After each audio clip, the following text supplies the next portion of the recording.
Recently خزدار میں ایک حملہ ہوا ہے جو کہ جس میں بچوں کی جو ہے بس اس پہ حملہ کیا گیا، جس میں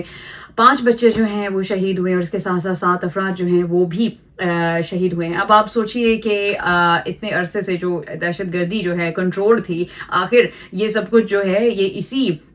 آپریشن کے بعد کیوں ہوا، یہ آپریشن سندور کے بعد ہی کیوں ہوا، آئی مین وائی؟ سو ڈیفینیٹلی ایک کلیئر سی ایک اسٹیٹمنٹ ہمارے سامنے آ رہی ہے، کیونکہ جنگ تو وہ جیت نہ پائے ہم سے، اور جنگ تو ہم نے ہی جیتی، اور اب ان کے پاس اس ہتھ کنڈے کے علاوہ اور کچھ رہ ہی نہیں گیا تھا کہ انفارچونیٹلی انہوں نے معصوم بچوں کو اپنا نشانہ بنایا۔ بلوچستان میں آپ کو پتہ چلا ہے، اور ہم بالکل جی بلوچی عوام کے ساتھ ہیں، نہ صرف یہ میڈیا بلکہ پوری عوام جو ہے وہ ساتھ ہیں، اور انڈیا کی طرف سے ہی، انڈیا کے ہی جو ہے وہ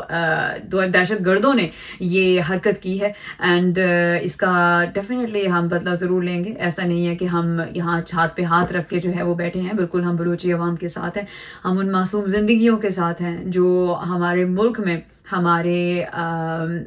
پیارے ننھے بچے، ہمارا مستقبل،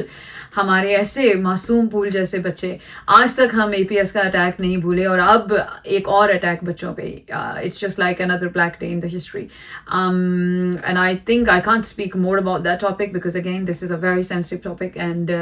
بات یہی ہے کہ جی according to DTISPR پاک افواج ہمیشہ بلوچی عوام کے ساتھ ہے، اور ہم کبھی بھی پیچھے نہیں ہٹیں گے۔ اگر ہمارے سویلینز کے ساتھ کوئی زیادتی ہوگی تو we would never step back, we would always push back stronger and harder.